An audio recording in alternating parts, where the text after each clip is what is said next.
Okay, can you hear me now? Yes, Mike, I can hear you now. We're live. So I want to welcome everybody to our webinar on this important topic of tenant protections during COVID. As I'm sure many of you know, the state and local jurisdictions have passed a myriad of new protections to help tenants during this really difficult time that the pandemic has created for many of us across the nation. A couple of housekeeping items I wanted to mention. We do have both English and Spanish audio channels. Here we have some information about how to select your audio channel. If you're on a phone, you can select the 3 dots at the bottom of the webinar to select your language and then click finish or done. And if you're on the computer, you can click interpretation at the bottom of your screen and choose either English or Spanish. You do need to select a language channel so that you can hear the rest of the presentation. Both of the language channels will be recorded so that our community members can access this important information at their leisure.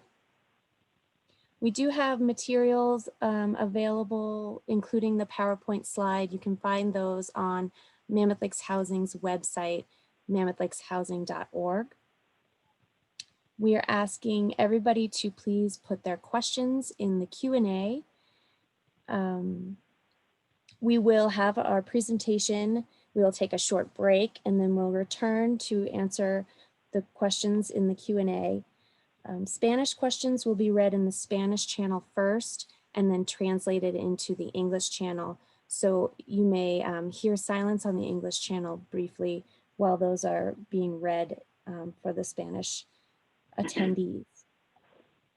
Any questions that we don't get to today by the end of our presentation, please follow up with staff at Mammoth Lakes Housing. We will have these materials available in our office and on our website, and you can call us at 760-934-4740.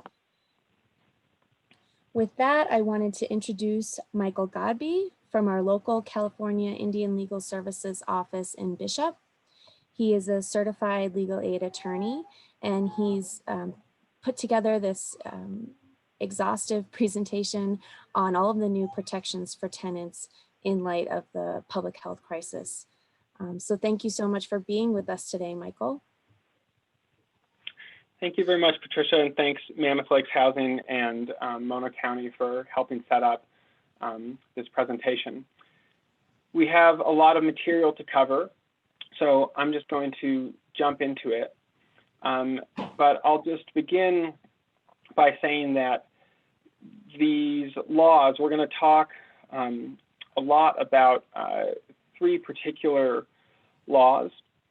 The California Tenant Protection Act of 2019, which is not specifically related to COVID, but provides some very important new protections for tenants. The Tenant Relief Act of 2020, which was just passed at the very end of August, which does provide COVID-related protections. And then the Center for Disease Control's ordinance, sorry, not ordinance, the order, which applies across the entire country and helps fill some gaps in some of the California-specific laws.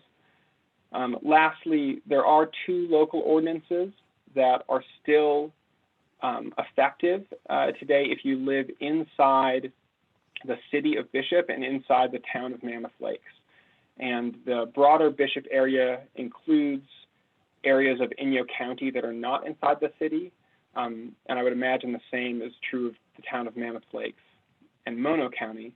So when we talk about those, it's very important to know whether or not you live inside or outside the town boundary. One more thing before we jump in is just to remember that try not to get lost too much in the details. If you have suffered a a loss of income or some other hardship that has made it hard for you to pay rent, it is likely that one of these protections can help you. And the important thing to remember, which we'll cover, is that none of these take away the obligation to pay rent eventually, but they delay that obligation, or they make it not a reason that a landlord can evict you. And we'll get into some of those specifics. So without further delay, just a few things that we're not going to be covering today. Mono County and Inyo County both passed their own ordinances. However, neither of those are currently providing any assistance for reasons I don't need to get into, but we're not going to talk about those. Also, these laws that were recently passed do provide protections for some small landlords and homeowner protections. You know, if you're facing foreclosure, we're not going to talk about those. And there is a special process under the new California law for people who have high income that we're not going to talk about, where you have a little bit more that you have to prove to get these protections. But if you have questions about those or think you might fall into those categories, please look at the materials that will be provided on the Mammoth Lakes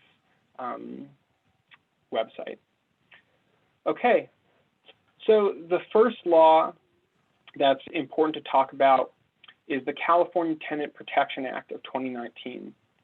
This law became effective on January 1st of 2020, and a number of our local counties, I'm not sure about Mono County, but Inyo County made it effective earlier than that. And this law does two big things. The first is that it requires just cause evictions. And that means for a lot of the tenants in California, not all of them, but many of them, a landlord now has to have a reason to evict you. Some of you may know that before that, a landlord could give a 30 or a 60-day notice that just says you're on a month-to-month lease and that lease is now over. That can't happen anymore for residents that this law applies to. And there are some big carve-outs, which we'll talk about. But this is a really important thing to know about. And if you get a no-fault eviction notice from your landlord, it's important to check and see if that's a lawful thing. The other big thing that this law does, which we're not going to talk about today, is it caps rent raises. So it limits the amount of rent that your landlord can raise in a year. And we won't talk so much about the specifics of that, but the important thing to remember is that in no case, if this law applies to your lease agreement, in no case will it be allowable to raise rent greater than 10% in a year. Okay, so let's just go over this category of what are called no-fault just cause evictions. So there is a category of no-fault evictions that this law still allows.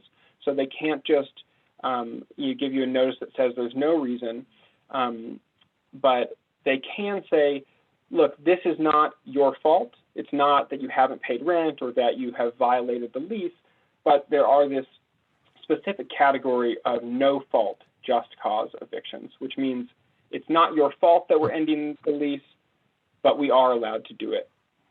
And that is if the landlord is withdrawing the rental from the market.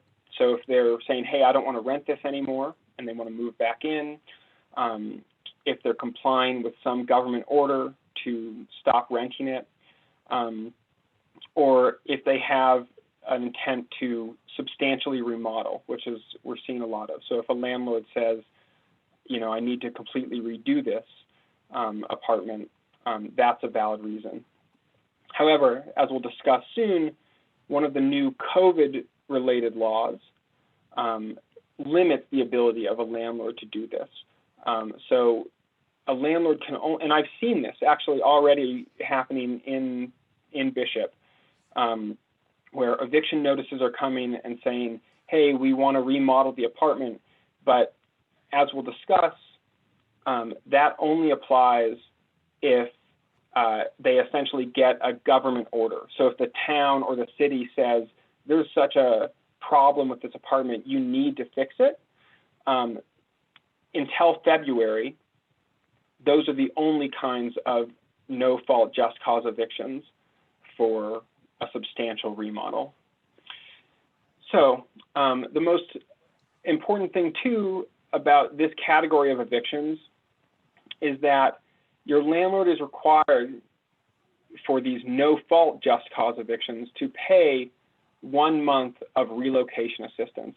And that most commonly comes in the form of the landlord deciding to just waive the last month's rent. So to help you move because your tenancy is ending, but not because of your fault, a landlord has to pay your last month's rent or waive it. Okay, so just some big important things I had mentioned earlier, that this law doesn't apply, that only applies to some tenants. Some important ones that it does not apply to are mobile home parks, any sort of owner-occupied residence where the owner's on the property and it's their primary residence, or they're in the duplex and they live in the other apartment. And then there is a very large carve-out for single-family homes that are not owned by corporations. So it's important to look a little bit deeper than this presentation really can provide. But if you rent a home and your landlord's name is on the lease, it's just the landlord to the tenant, and your home is the only home on that property, then it's likely that this law does not apply to you. But if you live in an apartment complex, where your landlord is a property management company or a corporation, it almost certainly does. Mike, can you clarify if that includes condominiums, how those are related to this protection? Well, it depends on the ownership structure of the condominium, and that's actually a harder one to answer just without looking at the specific situation. But if the condominium is separately alienable, if you can sell it apart from anything else, from another dwelling unit that's part of the condominium complex, which most are, it likely is part of this single-family home carve-out. So in a lot of cases, it will not apply if you're renting a condominium unless there are corporate ownership structures. I'm sorry that that's kind of a lawyerly answer, but if it's really what you need to watch out for is if it's just a single family home and you're just renting from the landlord. I don't personally know, but I assume most condominiums, it's run by a company. There's more checking that needs to be done, but if there's another corporation that is part of the ownership structure of that company, then it does apply. And these protections would apply to those kind of large condominiums that are owned by businesses.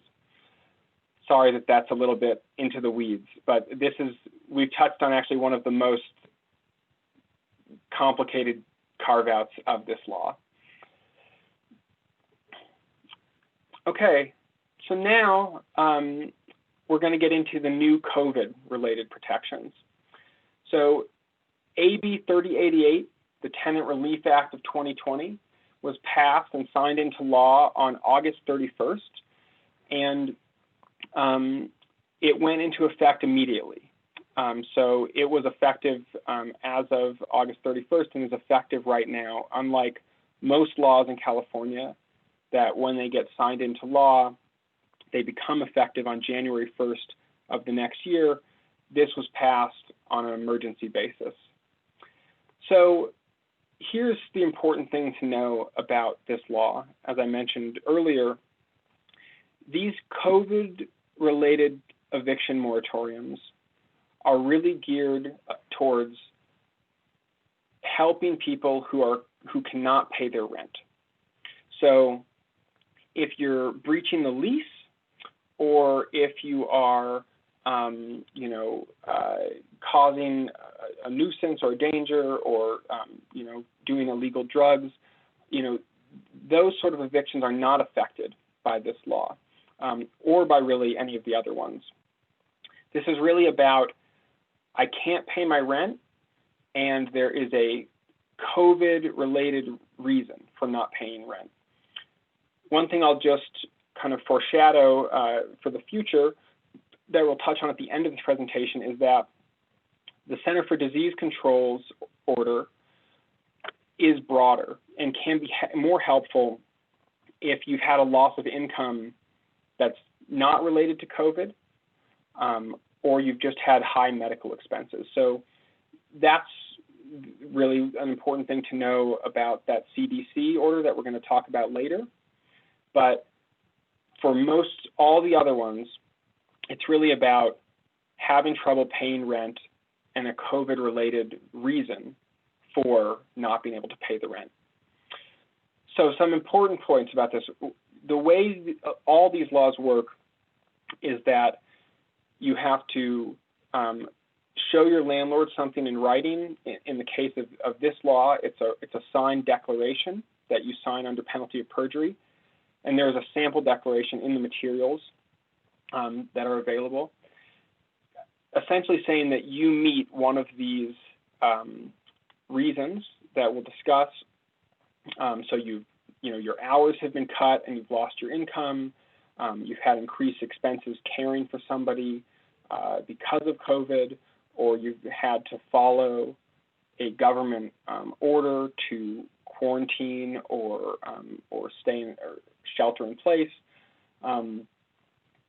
Those are all valid reasons for getting the protections of these laws. And as I mentioned earlier, though, what they do is they say, if you can't pay your rent for one of these reasons, that cannot be the basis of an eviction. And we'll talk in a moment on the next slide about there's different time periods that apply. You have to pay some of your rent going forward starting in September. But if you can't pay rent between March and August, that cannot be the basis of an eviction. However, that rent is still owed. And starting in March of 2021, landlords can sue renters in small claims court to get that rent money, just like a debt collection lawsuit, like for credit card debt or anything else like that.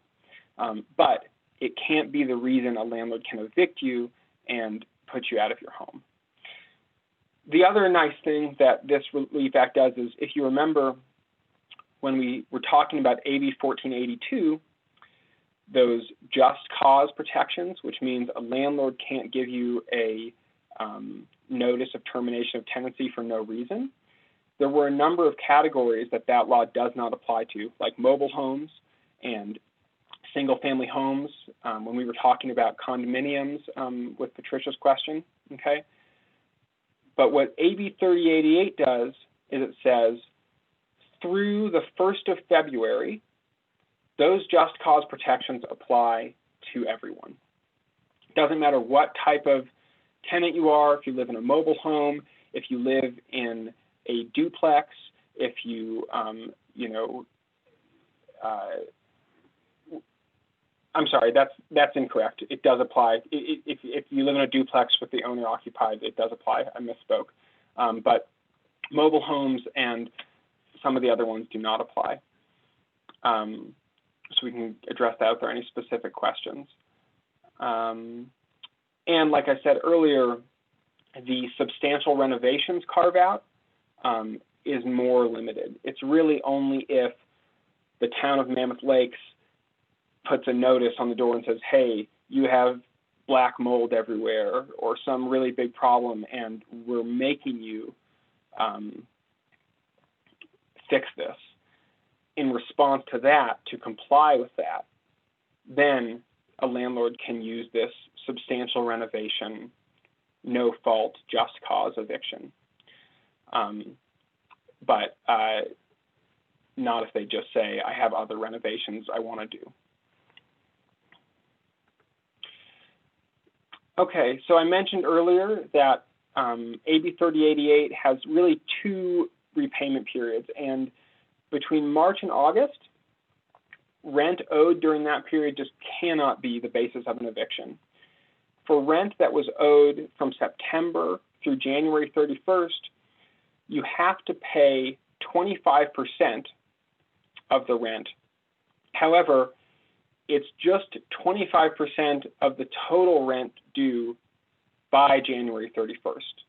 So you could pay, you know, I think it's 5 months of rent. You could pay 25% of that 5 months of rent on January 31st, and you won't be able to be evicted. You don't need to pay 25% each month. But so that's an important piece of this law, is it has a kind of blanket total exception of rent payments from March through August. And then from September through January, there's this additional requirement that if you have a valid reason and you, at the end of the period, pay 25% of your rent, then you are also protected. Okay, so what are the valid reasons to come under the protections of the Tenant Relief Act of 2020? So there is it's laid out in the law and this language is right from the law. And it looks like, it looks like the end of my slide, you can see it says increased expenses at the bottom. Sorry, that got a little cut off. But these are the reasons. I'm not going to go through them one by one. You can come back and look at the slides, or you can look at the actual law, which is listed here. But like I said earlier, chances are, if you have experienced some loss of income or your difficulty paying rent has some connection to the pandemic, it's likely that you're protected here. Okay, another big thing that this law does is it changes the procedure of evictions. Okay, so some of you may know that in normal times, if you don't pay your rent, your landlord can give you a 3-day notice to pay or quit. Now, this law requires that any non-payment eviction provides 15 days notice, and that excludes court days, it excludes weekends and holidays. So it's what's called 15 court days. And so it's longer than 15 days, in fact. And the landlord has to do a couple other things too. They have to provide you with the notice. They have to provide a blank copy of that declaration that I just mentioned for you to just fill out and return to them. And the notice has to contain specific language about your rights under this new law. So, and the purpose of that, it should be clear, the landlord can't, provide you 15 days but not tell you about your rights and then expect you to just find out about them. The law obligates landlords to, with their eviction notice, provide a notice of your rights. And the way that it works is that that 15-day notice is the time period by which you can return the signed declaration. And if you return the signed declaration, then you're protected and you can't be evicted. And if it was for rent that was due between September and January 31st, you also would then have to pay 25% of the rent that was owed by January 31st. So zooming out, looking at this in a big way, it provides more time. It makes landlords have to tell you about your rights. It makes landlords have to provide a blank declaration for you to be able to fill out. And in that way, it's a very, very good law. Okay, a tenant does not need to prove, to use evidence outside of the declaration to prove that they are suffering financial distress. However, we're not going to cover this here, but if a tenant makes a lot of money, then, which I think is over $98,000 in a year, or double that if it's a married couple, there's exceptions. You do have to do an additional piece of proof, but you don't need to prove it, but you are signing under penalty of perjury. So it is a crime if you lie on the declaration.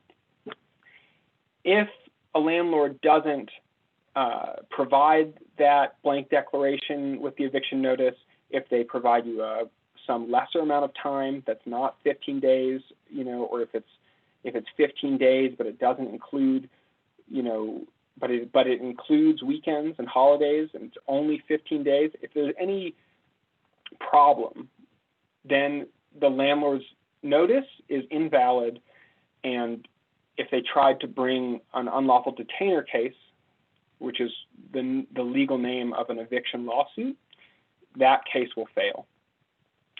Also not discussed in this is there are penalties for landlords who try to use self-help eviction if a tenant has given them one of these notices, or a landlord who is really trying to evict someone for non-payment of rent, but they're saying it's other things, which I've also seen in the past couple of weeks.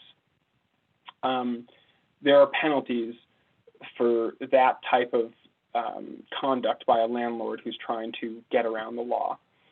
And then finally, if for some reason the tenant misses that 15-day window to return the declaration signed, and the landlord goes ahead and sues them in court, the tenant will have another opportunity in the time to answer that lawsuit to provide that declaration and then explain to the court why they had a good reason for not returning on time. So there's these added layers of protection built in.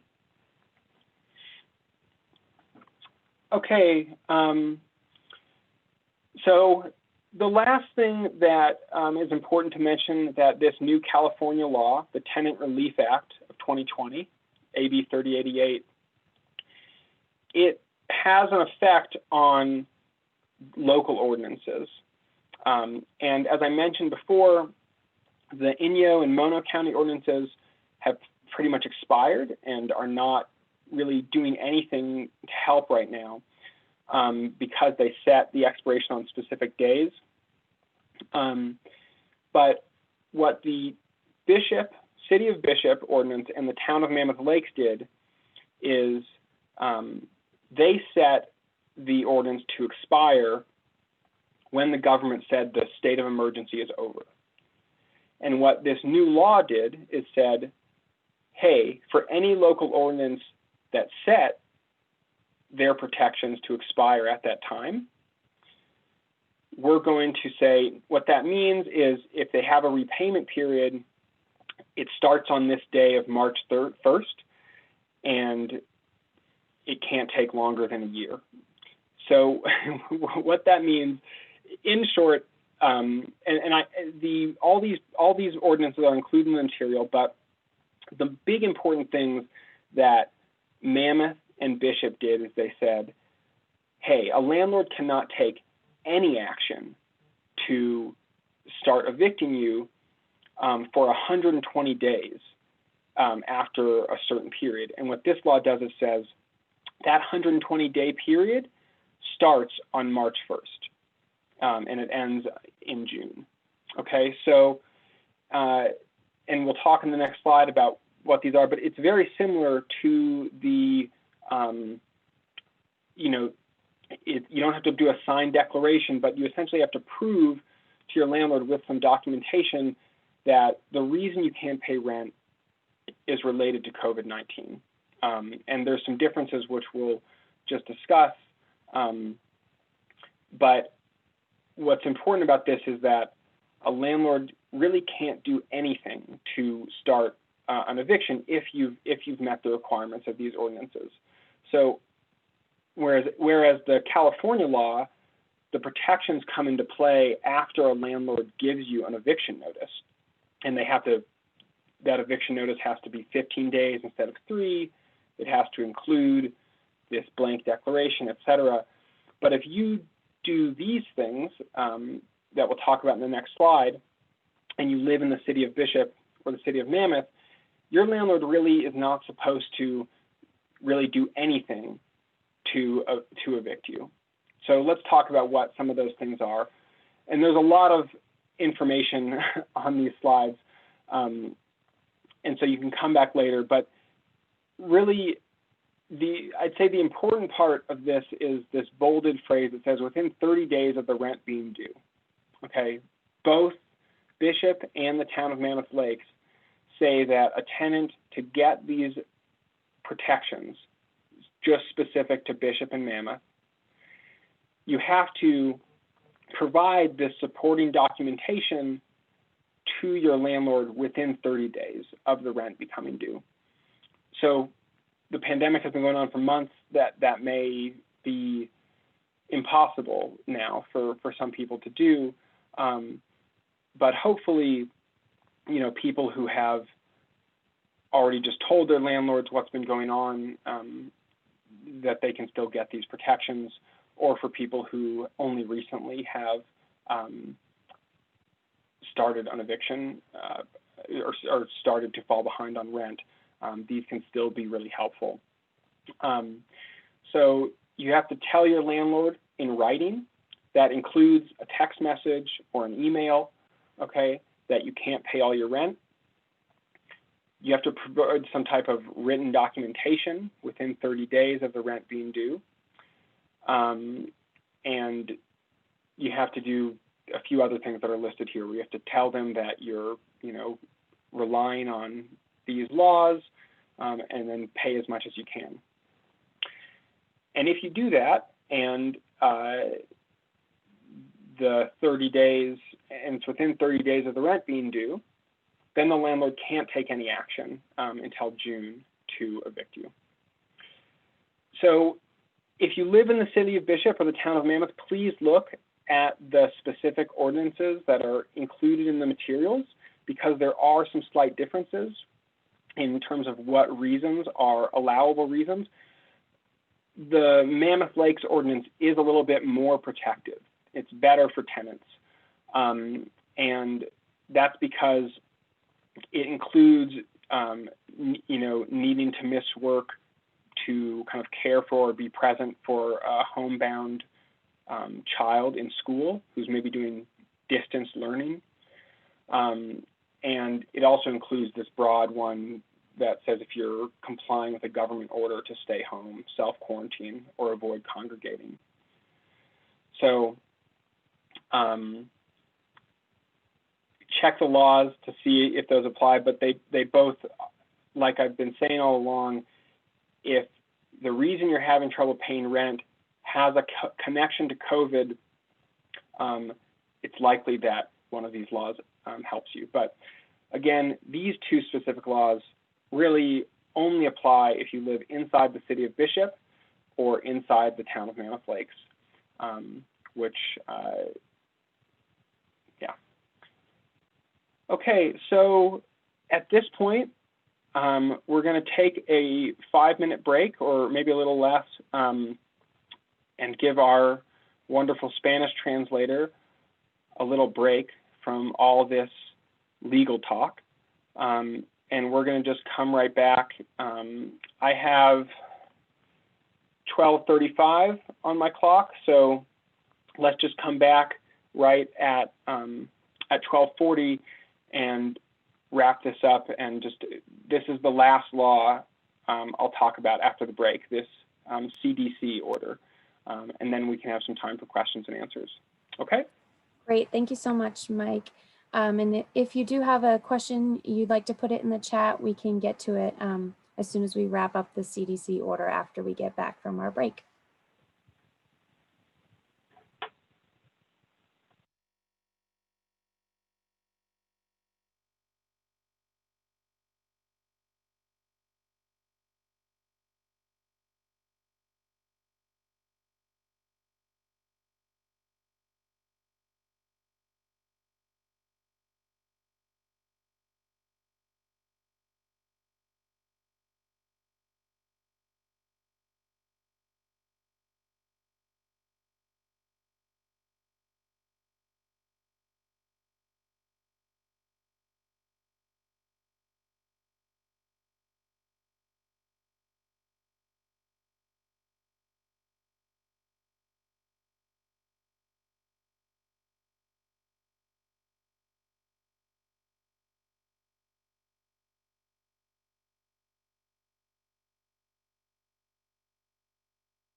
Okay, if everyone can kind of come back.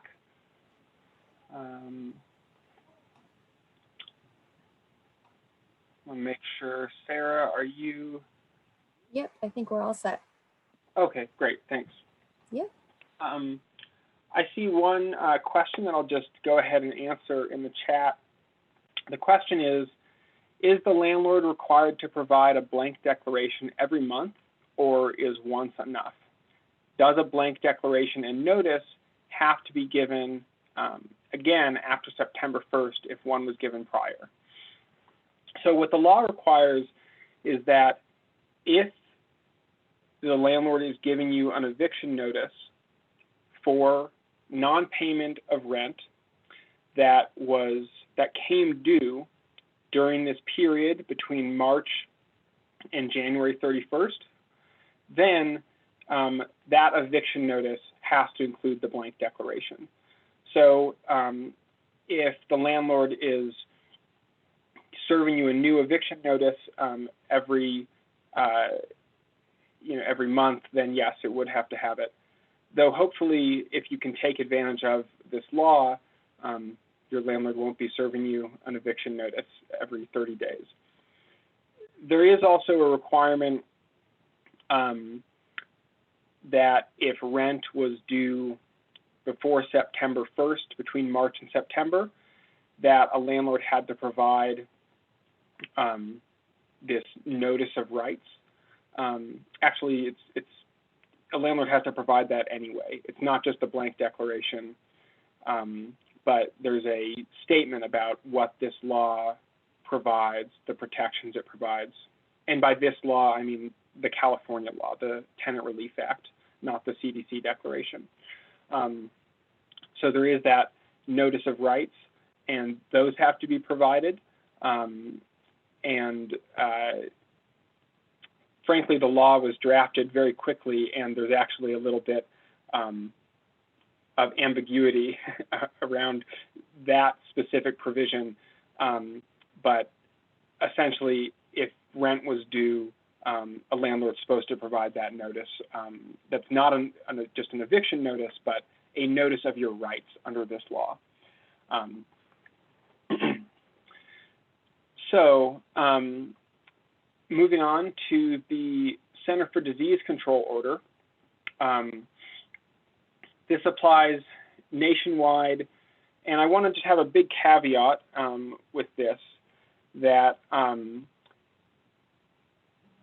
there is litigation across the country about this and about how effective it was, and so that is playing out. But broadly speaking, this law right now does apply in California, and what it does in relation to the ordinances we've already talked about from Bishop and Mammoth and the statewide ordinance is it does not, it fills the gaps. It provides protection where those don't. For areas where the state laws are more protective, this doesn't,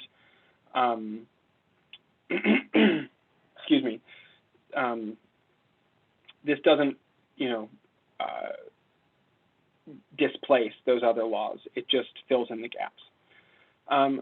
So I'm going to talk specifically about, well, because of that, I'm going to talk about ways the CDC order plays into the California law, AB 3088. So the CDC order, unlike AB 3088, only applies through the end of the year. So all of these protections are temporary laws that were created in response to the COVID-19 pandemic. The CDC order, I believe, came into effect in early September, and it only applies through December 31st. So, but it operates the same way, which we'll get into. And in the materials, there is a blank CDC declaration. And it operates very similarly to how AB 3088 operates, which is that you have to make a statement under penalty of perjury that you're suffering a financial distress related to COVID, and then your landlord's supposed to not be able to evict you. Okay, so again, it works by way of providing a declaration under penalty of perjury. And the next slide talks about ways that it is more protective than the California state law and ways that it is more restrictive. But the main thing I want to emphasize from this is that it doesn't apply to high income earners. So if you earned over $99,000, it doesn't apply to you unless you got the CARES Act stimulus check. But the most important piece from this slide, though, is that it applies for loss of income or extraordinary out-of-pocket medical expenses. As in, the loss of income, unlike the protections under the California, Bishop, and Mammoth laws, the loss of income does not have to have a direct connection to COVID-19. So the CDC order is about stopping the spread of the coronavirus, which all of them essentially are. But because of that, the CDC order is saying we don't want people evicted and out on the streets if they've only suffered an income loss from some diffuse reason, kind of, you know, so you don't have to have this direct connection to COVID-19 to be protected by the CDC order. But there are some ways that are more restrictive here, and I highlight these in the next slide. But as you can see, you have to say that you've used your best efforts to obtain all government assistance, and you also you have to declare under penalty of perjury that if you were to become evicted, you would be homeless or need to move into someone with close quarters in another residence. So it's different in that way. Like the Town of Mammoth Lakes and Bishop ordinances that are meant to kind of halt a landlord for 120 days from taking any action to evict someone, the CDC order similarly says it defines an eviction as any action by a landlord to remove or cause the removal of a tenant. So it defines eviction very broadly and would apply to saying that if you give your landlord the CDC declaration before they give you an eviction notice, then under this order, your landlord should not even be giving you an eviction notice, and you would have a basis, for getting that dismissed if the landlord was to pursue going through a court action, because this order prevents any action by a landlord.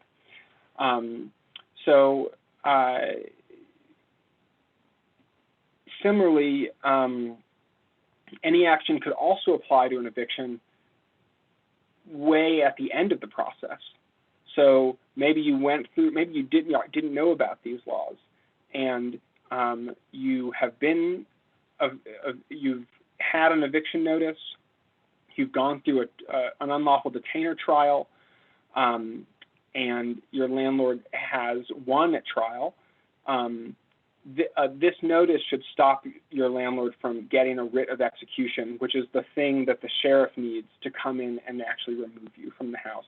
So what's great about this is it applies at any time. The other thing that's great about this is it also prohibits all no-fault evictions. So similarly to what AB 3088 does, it also does that as well, which isn't important in California because the state law does it, but is important in other places. The other thing is that if a landlord violates this, there are really large penalties in the thousands of dollars, which is quite different from the state and local laws. Okay, so I'm going to try and move a little bit quickly so we can have some time for questions, because I see we have 10 minutes. But like I said, the loss of income doesn't have to be related to COVID, and it also just includes if you've had extraordinary medical expenses, and it can be given to a landlord at any time, and it should protect you through December 31st. And then these ways at the bottom show ways that it's a little more restrictive for tenants. Okay, you're probably confused. That's okay. As I said in the beginning, if there's a COVID-related reason for you not being able to pay rent, and in the case of the CDC order, doesn't have to be COVID-related, it's likely that this new California law especially, but all of these can provide some protection. And if you live inside the city of Bishop or the town of Mammoth Lakes, there is this additional repayment period that delays things until June and prevents a landlord from taking any action to start an eviction if you've provided sufficient information. So with that, I'll see if we have any questions, and thank you all for bearing through that, and thank you to our translator, Sarah. If you do have a question that you'd like Mike to answer, if you could type it in the Q&A, we'll get to it in the next couple of minutes. And if you can't think of your question right now, you can come by Mammoth Lakes Housing Office. We will have some of these resources available, including some blank declarations so that the community has those available if they need them, and try to answer your questions the best that we can. Mike, did you want to touch on our grant application? Yeah, sure. So California Indian Legal Services is the organization I work for, but we're also the home of two other legal aid organizations or programs rather, and that's the Inyo Mono Senior Legal Program that helps seniors in Inyo and Mono County with various issues. And then we also have the Eastern Sierra Legal Assistance Project or program. And that's been kind of our basic legal aid program. And unfortunately, because of how the budgets are created, historically our office has really had pretty limited funding for being able to help tenants. We haven't really been able to fully represent tenants, or if we have, we've had to, spend the organization's money, not these grant funds. And anyway, that's been the case, sadly here. That's going to change starting in January because we got some grant funding from the California State Bar for doing homelessness prevention and eviction defense legal services. And we've also submitted an additional grant application for a project that I'm excited about to also help in that area that would especially benefit some of our more remote tenants across the far reaches of Inyo, Mono, and Alpine County. But all that's to say that I'm excited that our office is going to be able to, for the first time, really start to provide some robust eviction defense legal representation here on the east side starting in January. And I'm actually going to email them and ask them if we can just start a little bit earlier, because frankly we're out of money to provide those services for the next 2 months. Yeah, that would be great. I know a lot of people would love to be able to speak with you directly about their situation. I see that Dennis has a question. So what AB 3088 does is it says certain non-payment evictions cannot be the basis, certain non-payment can't be the basis of an eviction if that rent came due between March 1st and January 31st. That's the covered period. Now that period of time is broken up into two halves, okay? So between March and August, any rent that was owed during that time can't be the basis of an eviction whatsoever. If you're behind on rent that was supposed to be due between September and January, that cannot be the basis of an eviction if you give the declaration, but additionally, also by January 31st, pay 25% of the rent that was due starting September. So, and your landlord, for instance, if you have not paid rent from both before and after that period, the landlord is supposed to give you notices give you two notices with different language in it. So in either scenario, if you owe rent before August, between March and August, or between September and January, if by March 1st you haven't paid all that rent, your landlord can't evict you, but your landlord can sue you in small claims court starting in March and get a judgment against you and collect on that just as any sort of consumer debt. So I hope that clarifies your question, Dennis, but if it didn't, please feel free to follow up with an additional question.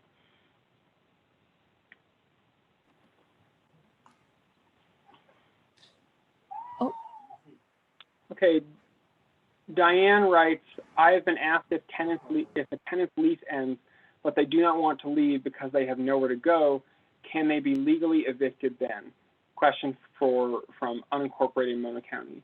So as I understand this, it's a question of you have a year lease and that year term has just ended, but you don't want to leave. Is the landlord forced to kind of renew that lease? No, the landlord is not forced to renew that lease. That's a little bit different, though, in a situation where, say, you had a year lease, and then what happens if you just continue to live there, and you and the landlord agree that you're just going to be continuing to live there, or you just kind of slide into it. What happens in that case is your year lease turns into a month-to-month lease after the lease term expires. And it turns into a month-to-month lease with the same terms as the year lease. And if you've been living there for, any period of time, really, you're going to have a month-to-month lease. And what this law says, what AB 3088 and what AB 1482 say, if it applies to the property you're on,